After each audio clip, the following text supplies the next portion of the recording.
Hey, good morning. And if you've been following along on Facebook, maybe YouTube this morning, you've seen this post try to come up. And I've had trouble several times posting this today. So this has been fun. Let me tell you, this world we're in today is filled with so much emotion, is it not?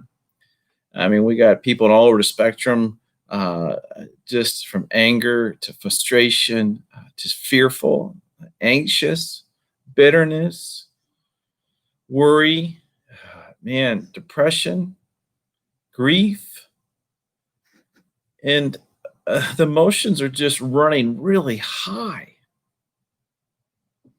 And I want to give us a little help with that today. How to deal when your emotions get really high. I said this in a message a little bit, and one of the things I just love when I have high emotions is to go to the Psalms because I love just David and David, how he just shares his heart and all his emotions there with God. And it just really helps me to really connect in with God. And when I was reading the Psalms today, I was just so struck by David, his language. I never caught this before, but here, like in Psalm 55, and he does it in other places, he says, "Listen to my prayer, O God. Do not ignore my pleas, my plea. Hear me and answer me." That's where he starts his prayer. I was like, wow, how demanding of you, David, to just come to God and say, God, look, I know you're ruling the world and everything, but right now it's kind of like stop everything and listen to me. Like, give me your full on attention, and I want you to give me an answer. Answer this. Do not ignore my words. And I thought, man, that was rather demanding, rather bold of David to do that with God. I mean, that's really not how we're taught to pray. Don't go demanding to God. We're usually taught that, man, you got to have prayers that are filled with, you know, thanksgiving, affirmation, praise, and then you get into supplication. You got to it's almost like, you go to your father and you butter him up some, and then he'll respond. But David starts off with this: listen to my prayers, answer me, do not ignore me, give me your full on attention. He'll say, hear my prayer, listen to the words of my mouth. And I thought about that. I was like, what does that look like? What does that sound like? That's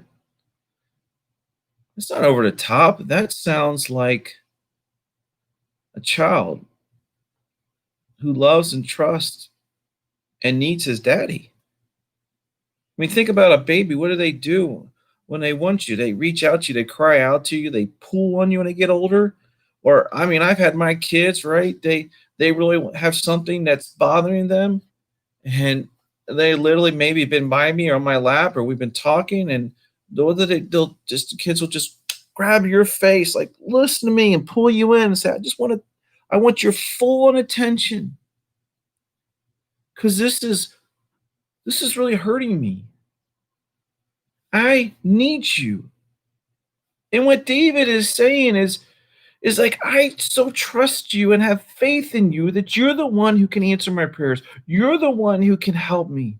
In fact, you're the only one that can help me. And therefore, I am demanding that you hear and calling out. It's not arrogance, but it's really a prayer of faith, is it not? He has such faith and trust and confidence in God and knows that God is a God of love and cares about him, that he can be bold. And you read the Psalms, he goes on and he doesn't coat it. He goes into really raw thoughts and emotions. And even in his suffering, where people are coming out in his anguish and brokenness, he's feeling overwhelmed, he'll say, and how he wants to respond and flee, or he wants to fight. And he calls out the Lord to go after his enemies, to take on these battles, to ruin these destructive forces, to put out his might and his anger, and to save him, uh, to show his ways. I mean, David is very direct, very real. And I just find that David's faith and David's real is refreshing, but it also just brings me closer to God. And when David goes through these Psalms, you'll see as he goes through that range of emotions, is that he comes to these great statements of faith. Like 54:7, you have delivered me from all my troubles, and my eyes have looked in triumph on my foes. God, you're going to deliver me. You have delivered me. You are my deliverer. God, you're the one who saves me. You're the one who sustains me. You are my shelter. He says, you are my help. You are my uh, mighty hand of salvation. And so, David, in these prayer times and all this emotion he's going through, and all the fear, the fret, the anger, the frustration, the anguish, he goes to God and fixed his eyes on him with such faith in the man's answer. And the answer, I don't think, is always what David is thinking.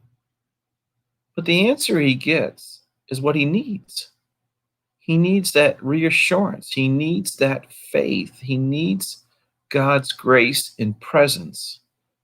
And needs God's spirit that will give him that peace, that comfort, strength in the midst of all the trials and tribulations that are going on. This reminds me of the Lord's Prayer as we begin when Jesus said, "Our Father." And remember the context of that prayer. Disciples weren't asking questions, should they pray or not? They were asking how to pray. Prayer was part of the faith life in the Old Testament. It was a big part of it. It was assumed. It was not debated. But what they saw in Jesus was that he had a closeness with his Father, and that they wanted it, and Jesus brought him into it. And he brings us into it by saying, when you pray, you can pray our Father. So you could be like that child, like David, who goes to the Father, who knows that he will care, he'll provide, he will protect, that he is able and he is willing, and you can demand with him his attention, his answers, because our Father cares. Jesus reminded us that he cares even if a dove falls. He cares how many hairs are on your head. He cares about all the things, little things. And so whatever emotion you have, whatever you're going through today, God cares about you. And he wants to be in it. And so he says, call out to me, pray out to me, talk to me about it, and let me help you. I don't know where you are today on the spectrum of emotions. I assume if you slow down enough and you probably got some going through. We all do. And I want to encourage you to look at David as an example that you can go so boldly to the Father in prayer with all your emotions, and even be demanding. It doesn't have to be all flowery and fluffy. I mean, what are we reminded of? I'm reminded of the centurion who just went to Jesus, and he was in anguish. He was in pain. One of his guys was dying. He said, "Hey, just come and heal them. I mean, would you heal him?" And Jesus like, "I'll come." And he said, "No, just say the word." That was just so straight, so bold, so confident, so trusting. So they don't have to be long. They don't have to be with great big words. Just like David, be real. Be real as you're the child who's going to the Father that you know with great confidence loves you, cares for you, is willing and able to hear your prayers and answer them. And as you pray, you will receive. Amen. Hey, have a great day. If you want to join us tonight at 6 o'clock, we have our Zoom online, and we are going to be continuing the Lord's Prayer at 6 o'clock. And so hit the feed. And if you don't have the email, don't have the book and the Zoom connection, let us know. Put it in the feed. We'll set it out to you. We'd love for you to join us. It's been great. We've had people joining in and out as they can, and we've had people locally and all over joining in. So it's a great time, and we'll do it for 1 hour. And we'll just get out a petition, and a part of a petition depends how discussion goes, and dig into prayer together. We're learning a lot and having a good time at doing it, and enjoying the blessings of being in God's presence together, encouraging one another. So again, I want to encourage you today, and I pray this prayer is encouraging today. David's be not just a model, but encouragement for you, and to help us in our walk of faith together. I hope you have a blessed day. Look forward to seeing you Sunday.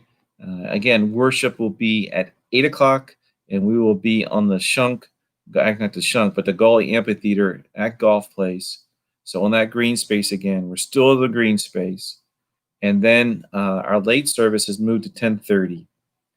And so 10:30 at the church. You'll be getting an email with all the details and other things going on. So look for your email, look for that newsletter to come out today, and to get more details. But I hope you'll be joining us, encourage you to do that. And so God bless your day.